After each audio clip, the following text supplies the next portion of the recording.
Imagina acordar amanhã como qualquer outro dia. O despertador toca, você estica o braço ainda meio no automático, pega o celular, abre as notificações sem nem prestar muita atenção. Talvez esperando uma mensagem, uma notícia qualquer, algo banal. Mas a primeira manchete que aparece não tem nada de banal. Ela diz em letras grandes, frias, objetivas: Brasil entra oficialmente em estado de guerra. Você pisca. O cérebro demora alguns segundos para processar. Parece erro de site, fake news, exagero. Você fecha, abre de novo, entra em outro aplicativo, em outro portal, em outro canal. Todos repetem a mesma informação. O tom muda. Não é mais especulação. É comunicado oficial. E naquele exato momento, sem explosão, sem sirene, sem filme de Hollywood, o mundo que você conhecia começa a mudar. Em poucos minutos, as redes sociais entram em ebulição. Grupos de família explodem de mensagens contraditórias. Uns dizem para estocar comida, outros dizem para manter a calma, outros espalham pânico. Os primeiros vídeos de filas começam a circular. Postos de combustível ficando lotados, pessoas correndo para supermercados, farmácias, caixas eletrônicos. Alguns estabelecimentos já fechando mais cedo, sem saber exatamente o que vai acontecer nas próximas horas. Você olha pela janela e tudo parece igual. O céu está o mesmo, a rua está a mesma, mas a sensação no ar é diferente. Existe uma tensão invisível, como se a realidade tivesse mudado de frequência e seu corpo ainda estivesse tentando se ajustar. Agora me responde com sinceridade, se isso acontecesse hoje, agora, exatamente no momento em que você está assistindo esse vídeo, você saberia o que fazer? Para onde ir? O que comprar primeiro? O que evitar? Quem avisar? Quanto dinheiro sacar? O que proteger? O que abandonar? Porque numa situação assim, tempo vira um recurso mais valioso do que dinheiro. As primeiras decisões moldam semanas, meses, às vezes anos da vida de uma pessoa. Um erro pequeno, tomado no impulso, pode virar um problema gigantesco depois. Quando um país entra numa guerra mundial, a mudança não acontece só nos quartéis, nos discursos políticos ou nos mapas estratégicos. Ela entra na sua rotina, no preço do pão, na disponibilidade de combustível, no sinal da internet, no funcionamento dos bancos, no abastecimento das cidades, no humor das pessoas na rua, na forma como o governo passa a tomar decisões. Tudo fica mais rápido, mais rígido, mais imprevisível. Coisas que hoje parecem garantidas começam a se tornar instáveis. Produtos desaparecem sem aviso, serviços ficam intermitentes, informações se contradizem. O clima emocional da população oscila entre medo, negação, revolta e esperança. E no meio disso tudo, milhões de pessoas continuam tentando trabalhar, estudar, sustentar suas famílias, como se a normalidade ainda existisse, mesmo ela já tendo começado a escorrer pelos dedos. Mas o Brasil, especificamente, como entraria nesse cenário? Seríamos apenas impactados economicamente ou diretamente envolvidos? Nossa posição geográfica realmente nos protege? Nossa dependência de importações nos fragiliza? Nossa infraestrutura aguenta um choque prolongado? Nosso sistema financeiro é resiliente o suficiente para não entrar em colapso? E como a população reagiria psicologicamente a um cenário de incerteza contínua? Existe uma imagem confortável de que guerras globais acontecem longe, sempre em outros continentes, em outras culturas, em outras realidades. Mas o mundo hoje está interligado por cadeias de produção, dados, energia, alimentos, tecnologia e finanças. Um conflito grande não respeita fronteiras invisíveis. Ele se espalha como uma onda silenciosa, quebrando onde encontra fragilidade. Talvez o primeiro impacto não seja uma bomba, talvez seja um apagão logístico, uma falha no abastecimento, uma instabilidade digital, um aumento abrupto no custo de vida, uma restrição que antes parecia impossível. E quando as pessoas percebem, o cotidiano já está diferente o suficiente para nunca mais ser exatamente o mesmo. E é isso que torna esse exercício tão importante.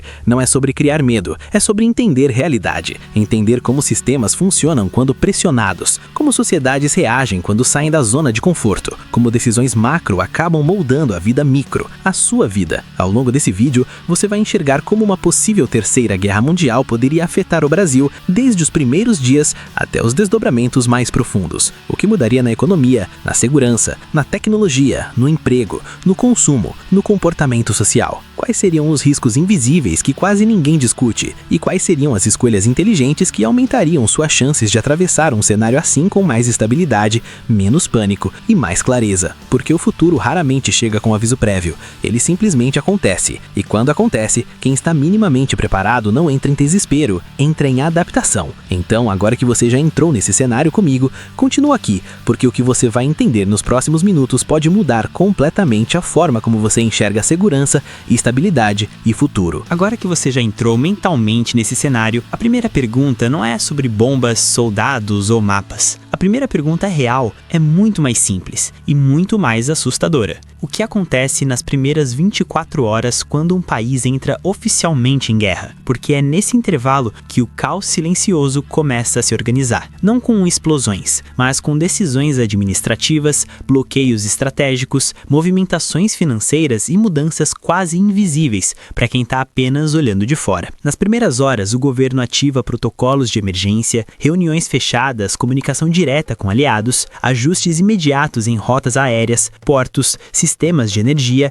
segurança digital. Algumas informações não chegam ao público, outras chegam distorcidas. O noticiário entra em modo contínuo. As redes sociais aceleram ainda mais o pânico e a desinformação. E enquanto isso, o cidadão comum está tentando entender se vai trabalhar amanhã, se o banco vai funcionar, se o combustível vai acabar, se o mercado ainda vai abrir normalmente. É exatamente nesse ponto que a maioria das pessoas erra. Elas reagem por impulso, compram errado, confiam em informações erradas, se expõem a riscos desnecessários e, sem perceber, transformam uma crise temporária num problema pessoal de longo prazo. Mas calma, antes de falar sobre o que você deveria ou não fazer, a gente precisa entender até onde esse cenário realmente pode ir. Porque uma guerra mundial não afeta só uma semana, nem só um mês. Ela pode redesenhar economias, alianças, tecnologias e até a forma como as pessoas vivem por anos. Hoje a gente vai caminhar juntos por 3 camadas desse cenário. Primeiro, o impacto imediato nos primeiros dias dentro do Brasil. Depois, como isso evoluiria nas semanas seguintes, afetando trabalho,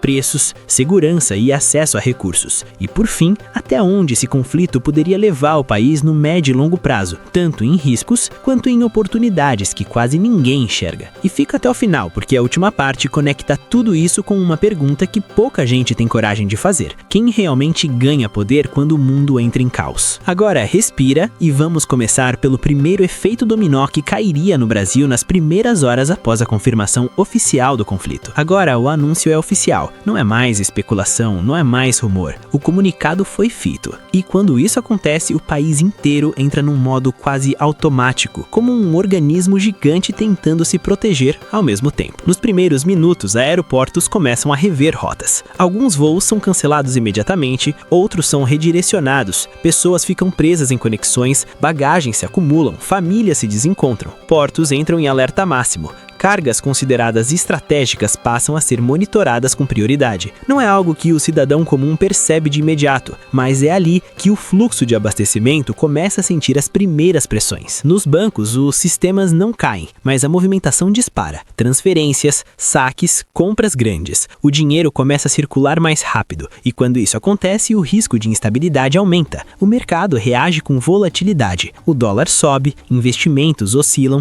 empresas seguram decisões. Contratações congelam, projetos são pausados. Enquanto isso, nas ruas o comportamento humano muda quase instantaneamente. Supermercados ficam cheios, pessoas compram mais do que precisam, mas não exatamente o que vai faltar. Água, papel, enlatados, remédios, baterias, combustível. As prateleiras começam a ficar desorganizadas. Não porque acabou tudo, mas porque o ritmo de reposição não acompanha o ritmo do medo. Importante, das redes sociais amplificam tudo. Um vídeo de uma fila vira prova de colapso.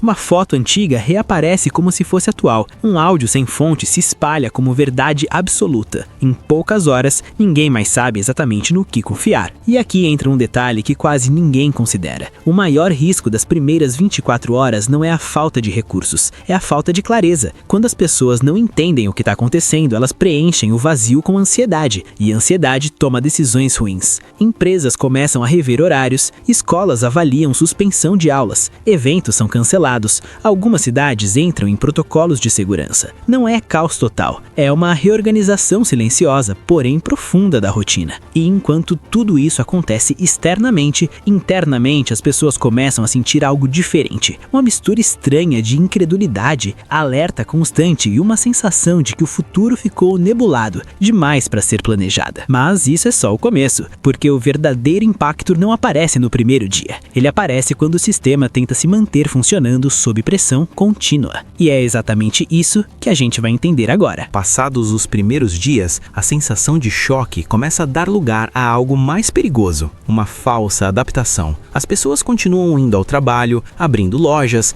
pagando contas, tentando manter uma rotina que, na prática, já não é mais a mesma. O problema é que o sistema por trás dessa rotina economia começa a ranger como uma engrenagem sem óleo. Os preços não sobem de uma vez, eles sobem aos poucos, quase imperceptíveis no início. Um produto fica um pouco mais caro hoje, outro amanhã, outro na semana seguinte. Quando alguém percebe, o carrinho do mercado já está custando muito mais do que antes, mas o salário continua exatamente igual. O poder de compra começa a escorrer silenciosamente, como areia entre os dedos. Alguns produtos começam a desaparecer não porque não existam mais, mas porque a logística fica instável. Peças importadas atrasam, insumos demoram a chegar. Pequenas fábricas reduzem produção, grandes empresas seguram estoque por precaução. O consumidor sente primeiro no detalhe, aquela marca que some da prateleira, aquele remédio que demora mais para chegar, aquele prazo de entrega que dobra sem explicação. E é nesse ponto que o comportamento coletivo começa a mudar. As pessoas passam a pensar menos no mês que vem e mais na semana seguinte. Planejamento dá lugar à sobrevivência operacional. Comprar o necessário vira prioridade. Gastos supérfluos caem. Alguns setores da economia desaceleram rápido, enquanto outros ligados à segurança, alimentos, energia e comunicação ficam sobrecarregados. Ao mesmo tempo, o ambiente digital se torna um campo de batalha invisível. Tentativas de ataques cibernéticos, instabilidades em sistemas, boatos coordenados, manipulação de informação. Nem tudo aparece no jornal, mas muita coisa afeta serviços essenciais. Um aplicativo que falha, um sistema bancário que fica lento, uma plataforma que sai do ar por horas. Pequenos sinais de que o mundo conectado também sente o impacto da tensão global. Nas ruas, a sensação coletiva muda de curiosidade para cautela. As pessoas começam a evitar certos horários, certos lugares, certos comportamentos. O humor social fica mais curto, discussões aumentam, a paciência diminui, o estresse passa a fazer parte da paisagem. E aqui vem uma virada importante. Quanto mais o tempo passa, mais o cérebro humano tenta normalizar o anormal. Aquilo que parecia absurdo na primeira semana começa a virar rotina na terceira. E esse é um dos maiores riscos psicológicos em cenários de crise prolongada. A perda de percepção do perigo real e das oportunidades escondidas. Enquanto muitos entram em modo automático, outros começam a enxergar brechas. Novas demandas surgem, novas soluções ganham espaço, processos que demorariam anos são empurrados em meses. Quem entende isso cedo se adapta melhor. Quem ignora, fica para trás. Mas existe uma camada ainda mais profunda que quase ninguém enxerga nessa fase. Não é só economia, logística ou tecnologia. É o redesenho silencioso do comportamento social. O que as pessoas confiam, em quem acreditam, o que valorizam, o que temem, o que estão dispostas a abrir mão em troca de segurança. É nesse ambiente que decisões políticas ganham mais poder, que discursos emocionais encontram terreno fértil, que promessas simples para problemas complexos começam a seduzir mais gente. E quando isso acontece, o futuro do país começa a ser moldado não apenas por fatos, mas por sentimentos coletivos. E isso nos leva para a parte mais delicada de todas, porque quando um conflito se prolonga, ele não só testa estruturas externas, ele testa o caráter de uma sociedade inteira. E é exatamente até aí que esse cenário pode nos levar. Até onde isso pode levar o Brasil? Quando um conflito deixa de ser um evento e passa a ser um estado permanente de tensão, o país não muda apenas por fora, ele muda por dentro. Aos poucos, quase sem que as pessoas percebam, as prioridades coletivas começam a se reorganizar. O que antes era conforto passa a ser estabilidade. O que antes era crescimento passa a ser proteção. O que antes era liberdade total começa a negociar espaço com controle, vigilância, regras mais duras, decisões mais centralizadas. O Brasil, nesse cenário, se tornaria um território estratégico, não apenas pelo tamanho, mas pelos recursos, pela produção de alimentos, pela energia, pela posição geopolítica. Isso significa oportunidades e riscos. Pressões externas aumentariam, acordos seriam renegociados às pressas, interesses internacionais começariam a disputar influência direta e indireta dentro do país. Algumas áreas da economia poderiam se fortalecer rapidamente, outras poderiam encolher drasticamente. Profissões surgiriam, outras perderiam relevância. A tecnologia avançaria mais rápido em certos setores, especialmente segurança, automação, comunicação e logística. O país passaria por uma aceleração forçada de transformação, mas nenhuma mudança estrutural vem sem custo emocional e social. A população começaria a sentir um cansaço coletivo, um desgaste psicológico silencioso, a sensação de viver sempre em alerta, de planejar menos o longo prazo, de confiar menos no previsível. Isso molda comportamento, consumo, relacionamentos e expectativas de futuro. E é aqui que muita gente se engana. O maior impacto de um cenário como esse não é a crise em si, é a nova normalidade que se forma depois dela. Uma normalidade que redefine o que significa segurança, liberdade, prosperidade e até felicidade. Algumas pessoas se adaptam, aprendem a navegar a instabilidade, desenvolvem novas habilidades, enxergam oportunidades onde outros veem apenas medo. Outras ficam presas a um mundo que já não existe mais, tentam manter padrões antigos num ambiente que mudou completamente de regras. O Brasil poderia sair mais forte em alguns aspectos, mais dependente em outros, mais tecnológico em certos setores, mais cauteloso socialmente. Não existe um único destino, existe uma bifurcação constante de escolhas coletivas e individuais. E no meio disso tudo, existe uma pergunta que quase ninguém gosta de fazer, mas que decide o rumo de qualquer sociedade em tempos de crise. Quem controla a narrativa, controla as decisões. Informação vira poder, medo vira moeda, esperança vira ferramenta. Não é a guerra que define o futuro, é a forma como as pessoas respondem a ela. E isso conecta diretamente com você. Porque, independentemente de um cenário extremo acontecer ou não,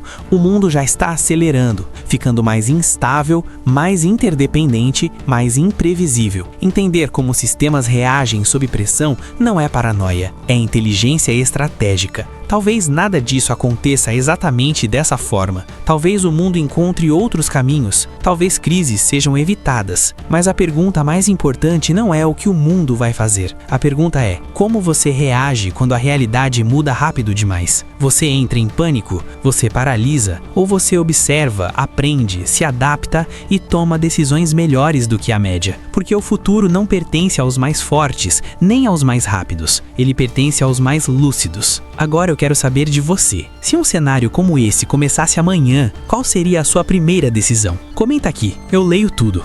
E se esse vídeo te fez pensar diferente sobre segurança, futuro e escolhas, deixa o like e compartilha com alguém que também precisa enxergar além do óbvio. A gente se vê no próximo.